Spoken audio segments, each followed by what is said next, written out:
Reviews. The Lord of the Rings, The Return of the King. Best movie in the trilogy and sealed in the best possible way.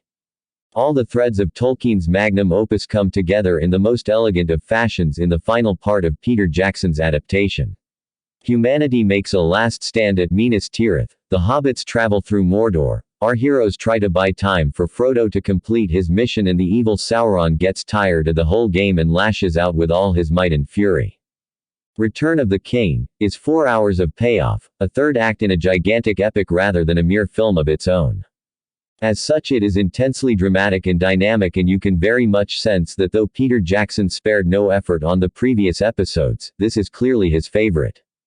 The film floats by at a thunderous pace, taking us through unforgettable moments such as the Battle of Minas Tirith itself, a marvel of seamless animation and epic filmmaking. It demands to be seen, as it has too many jaw-dropping moments to choose from.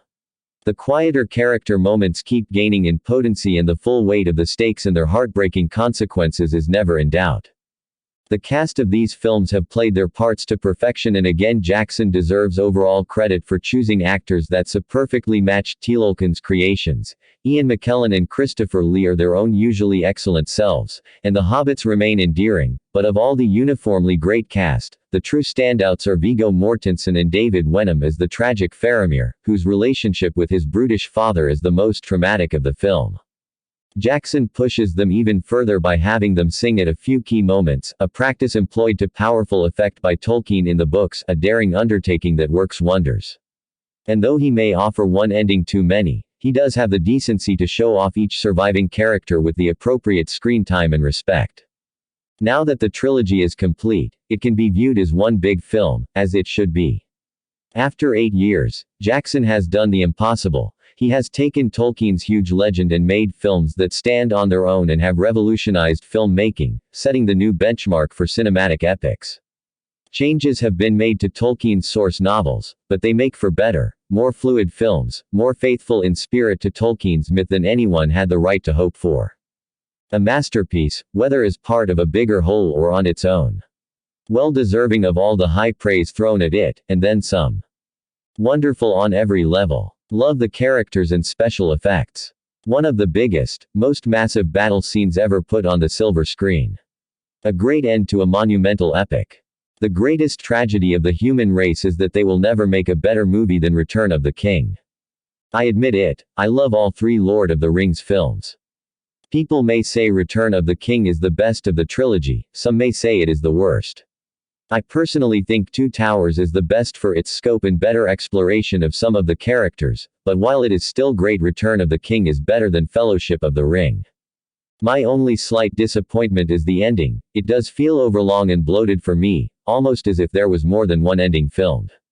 That said, what makes the ending at least watchable for me is the way it is shot, the marvelous score and the performance of Gollum.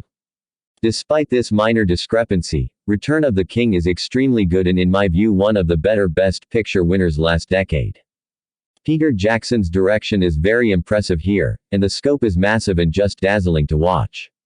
All 3 films of the trilogy are very well made, but Return of the King defines the term epic. The cinematography is mind-blowing, the scenery is superb, the costumes and makeup are well tailored, the effects are superb and don't distract too much, and the lighting is authentic. The score is phenomenal. Fellowship of the Ring had some ethereal, rousing, haunting and charming themes, whereas Two Towers was somewhat darker and more complex. Return of the King merges these together and the result is a perfect mixture of charm, darkness, and complexity. The story is compelling with themes of friendship, strength and loyalty. The screenplay is well written and literate, and while the film is very long, the 3 hours or so fly by seamlessly. The characters are engaging. Aragorn is even more interesting here than he is in the previous films, while Gollum continues to steal every scene he appears in. The acting is very good. Orlando Bloom, who I can find dashing yet uncharismatic and bland, and John Rhys Davies are given less to do but to carry their parts very well, and Elijah Wood is likable enough. Sean Astin captures Sam perfectly and provides the heart of the picture, and Viggo Mortensen is at his charismatic best here. Ian McKellen is perfectly cast, while the design of Gollum is still superb and Andy Serkis is equally phenomenal. I was slightly disappointed by the lack of any Saruman, but I was more than satisfied with the final result. All in all, an outstanding entry to a great trilogy. 10 out of 10 Bethany Cox.